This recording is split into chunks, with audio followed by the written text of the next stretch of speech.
Shalom, selamat pagi Bapak Ibu dan Saudara yang dikasihi oleh Tuhan Yesus.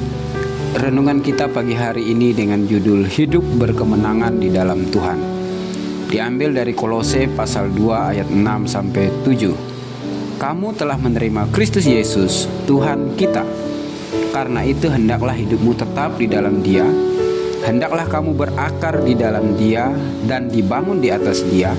Hendaklah kamu bertambah teguh dalam iman yang telah diajarkan kepadamu, dan hendaklah hatimu melimpah dengan syukur. Hidup berkemenangan di dalam Tuhan adalah dambaan setiap orang percaya. Banyak orang di dunia ini ingin menjadi pemenang. Misalnya menjadi pemenang di pertandingan atau perlombaan olahraga. Untuk menjadi pemenang dibutuhkan latihan, mental yang kuat, strategi, dan semangat juang yang tangguh. Dalam perjalanan iman kita mengiring Tuhan, ada banyak tantangan yang kita hadapi. Tantangan-tantangan maupun persoalan-persoalan hidup yang kita alami bisa membuat kita menjadi lemah tak berdaya.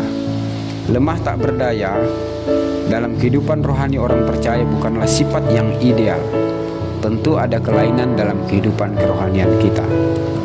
Alkitab mengajarkan kepada kita untuk hidup berkemenangan di dalam Tuhan. Untuk hidup berkemenangan ada beberapa hal yang harus kita lakukan. Pertama, hidup kita tetap di dalam Yesus. Tetap di dalam Yesus adalah kondisi kerohanian kita yang selalu berada bersama Yesus. Kita tidak mau digeser oleh apapun di dunia ini.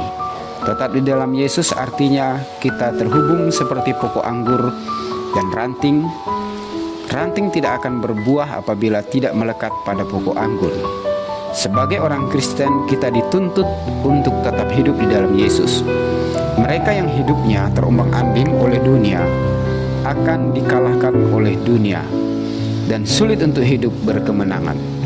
Kedua, berakar di dalam Yesus dan terus membangun diri di dalam Yesus. Akar sangatlah penting dalam sebatang pohon. Akar sebagai penyokong, penopang, dan pengikat tubuh tumbuhan dalam tanah. Akar sebagai tempat penyimpanan cadangan makanan.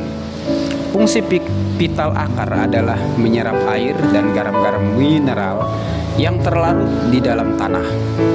Orang percaya yang hidup berkemenangan dalam Tuhan harus berakar di dalam Kristus. Berakar dalam Yesus artinya kita terus tertanam dalam kedalaman bersama Tuhan. Untuk hidup dalam kedalaman bersama Tuhan, kita perlu membangun disiplin rohani yang dinamis bersama Tuhan melalui doa, pembacaan Alkitab, ibadah, persekutuan orang percaya, dan pemberitaan Injil. Orang percaya yang mengabaikan disiplin rohani tidak akan berakar dalam bersama Tuhan. Akibatnya kerohanian kita tidak bertumbuh. Akibat dari kerohanian yang tidak bertumbuh, kita tidak mengalami hidup berkemenangan di dalam Tuhan. Ketiga, hati yang melimpah dengan syukur. Hidup yang berkemenangan adalah hidup yang melimpah dengan syukur. Bukan saja bersyukur, tetapi melimpah dengan syukur. Hati yang melimpah dengan syukur adalah hati yang selalu bersyukur atas hidup ini, atas apapun yang kita alami sebagai anak-anak Tuhan yang setia bersama Tuhan. Dalam teks Yunani, kata bersyukur di sini adalah eucharistia. Ini berbicara tentang pengorbanan Kristus yang merupakan karya terbesar dalam hidup kita, yang kita ingat dan syukuri melebihi harta, kekayaan, dan apapun yang kita dapatkan di dunia ini. Mereka yang hidup berkemenangan selalu menjalani kehidupan dengan hati yang melimpah dengan syukur.